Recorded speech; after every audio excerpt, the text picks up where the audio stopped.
So first thing, ya ikhwan, brothers and sisters, if you complain that Islam is not giving you the joy, it's because you've violated something of it.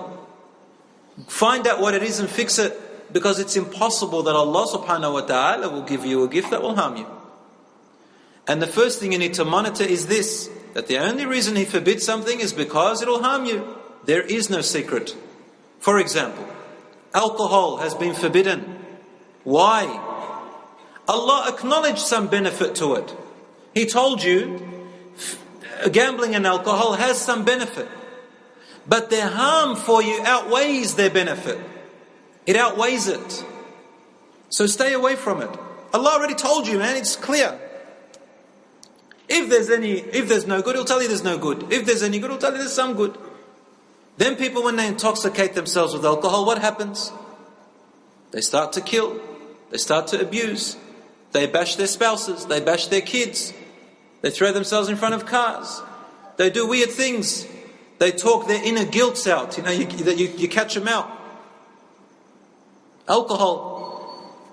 So then you find some people coming up and they say, look, a little sip of alcohol is alright, so long as I'm not getting drunk, because Allah forbid intoxication. And if I take a drop, I'm not intoxicated, take it, doesn't matter. You violated the gift, ya akhi. Why? Because Allah subhanahu wa ta'ala did not say anything just like that. The Prophet ﷺ comes and tells you, whatever a lot of it makes you intoxicated, then a little bit of it will be haram. Why?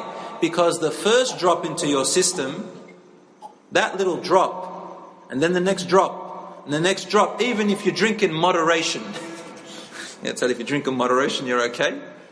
Wrong! From a scientific perspective, alcohol over time ruins your liver, even in moderation, bit by bit.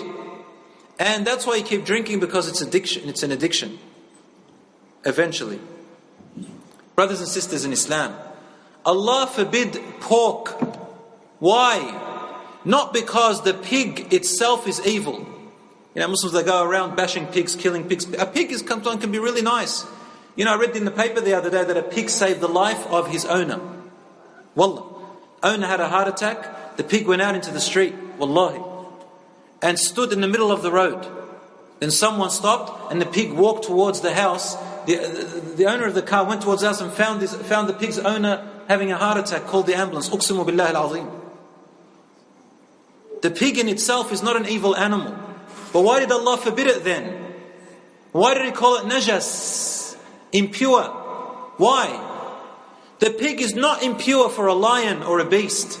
The pig is impure for you. So when Allah called it najas, He means Allah subhanahu wa ta'ala is talking about the human.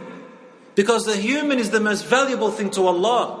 So when He calls it impure, Allah means for you, it's impure. If you eat it, it's not compatible with your system that I created. It's going to harm you. And anything that harms your body means that it is impure. That's why the word najas, that's what the word najas means. Najas means it is not compatible with your natural bodily system.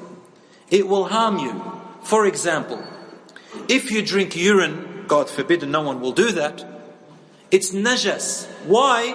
Because it's toxic to your blood. It's toxic to your bloodstreams. That's why it's najas. But you give it to a dog to lick, it's not najas for a dog.